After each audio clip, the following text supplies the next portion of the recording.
आज मैं आपको बताऊंगी इलास्टिन के बारे में कि इसकी सिंथेसिस कैसे होती है, उसका स्ट्रक्चर कैसा होता है।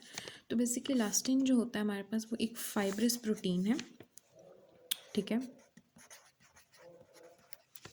ये फाइब्रस प्रोटीन होती है हमारे पास और बेसिकली ये हमारे पास एक जो इस ये माइक्रो इलास्टिन से मिलके बना होता है हमारे पास। और इसमें थोड़े से हमारे पास जो माइक्रोफिब्रिल्स होते हैं वो भी होते हैं हमारे पास। ठीक है, इसका होता क्या है बेसिकली, इसमें ये होता है इसकी सिंथेसिस अगर आपको आ जाए। फॉर एग्जांपल सिंथेसिस की ऐसे होती है कि हमारे पास पहले एक इसका प्रीकसर होता है इलास्टिन का, जिसको हम कहते हैं ट्रोपो इलास्टिन।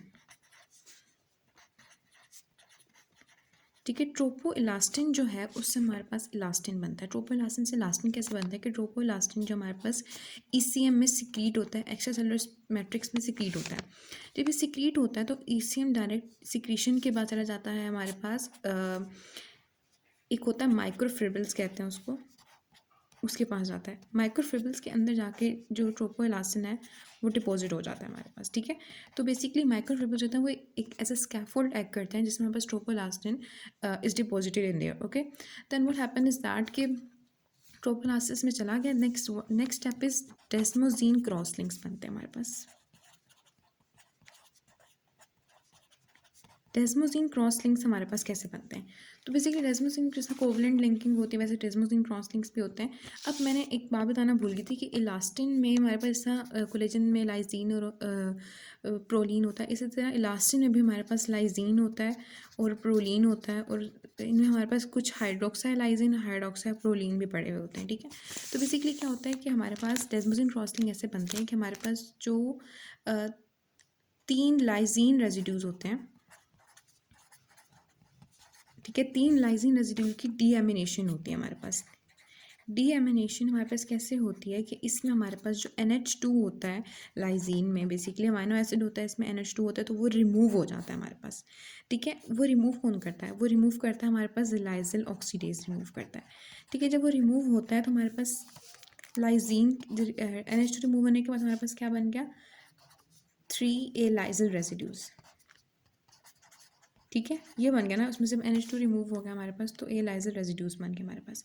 ठीक है, अब ये 3 ए लाइजर रेजिड्यूज मिलके एक लाइजीन के साथ जो बिल्कुल अनअल्टर्ड था हमारे मैट्रिक्स में कुछ फिब्रिल्स पड़े थे, लाइजीन रेजिड्यूज होते हैं, उनके साथ जाके एक लिंक्स बनाता है, उसको हम कहते हैं desmosine cross links. Desmosine cross links. ठीक है, तो बेसिकली क्या होता है कि हमारे पास लाइजीन रेजिड्यूज की डीएमिनेशन होती है, NH2 रिमूव होता है, लाइजिन ऑक्सीडेज एंजाइम होता है जिसमें हेल्प करता है, और हमारे पास ए लाइजिन रेजिड्यूज बनता है। ए लाइजिन रेजिड्यूज जो है वो एक अनअल्टर्ड लाइजीन रेजिड्यू के साथ मिलकर डेस्मोजीन क्रॉसिंग्स बनाते हैं और ऑटोमेटिकली हमारे पास इलास्टिन बन जाता है हमारे पास। ठीक है, अब बेसिकली मैंने आपको यहाँ पे क्या बताया कि माइक्रोफिब्रिल्स जो होते हैं हमारे पास उसके अंदर जाके ये डिपॉजिट होता है। माइक्रोफिब्रिल्स कौन सा वाला, फिब्रिलिन, फिब्रिलिन प्रोटीन होती है, उसमें जाके डिपॉजिट होते हैं।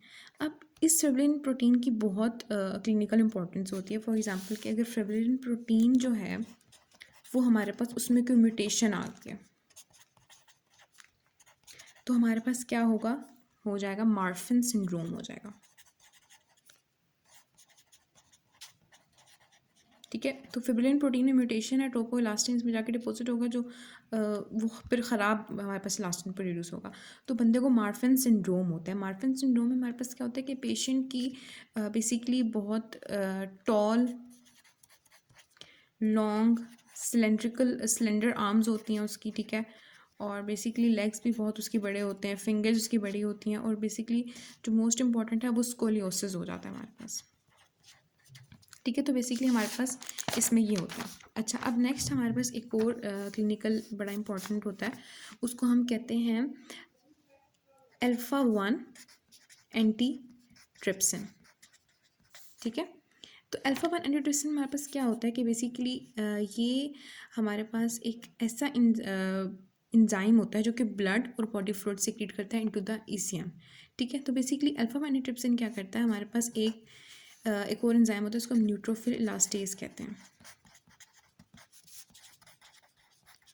उसको ये डिग्रेड करता है हमारे पास। ठीक है, तो इसकी बहुत ज़्यादा क्लिनिकल इंपॉर्टेंस होती है हमारे पास।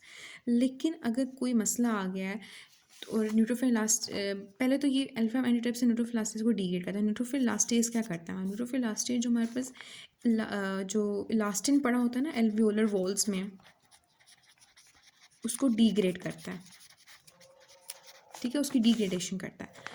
तो अगर हमारे पास अल्फा एंटीट्रिप्सिन रिलीज नहीं हो रहा तो क्या होगा? न्यूट्रोफिल इलास्टेज का नंबर बढ़ जाएगा। तब ये बढ़ेगा तो बेसिकली कि क्या करेगा कि जाके जो लास्टिन पड़ा होगा एल्वियोलर वॉल में को डिग्रेड करना शुरू कर देगा। तो हमारे पास इससे हो जाएगा एम्फाइजीमा। ठीक है, पहले तो ये था कि हमारे पास जो ब्लड और बॉडी फ्लूइड है वो अल्फा एंटीट्रिप्सिन रिलीज करता है। अल्फा एंटीट्रिप्सिन जो है वो न्यूट्रोफिल इलास्टेज को डिग्रेड करता है।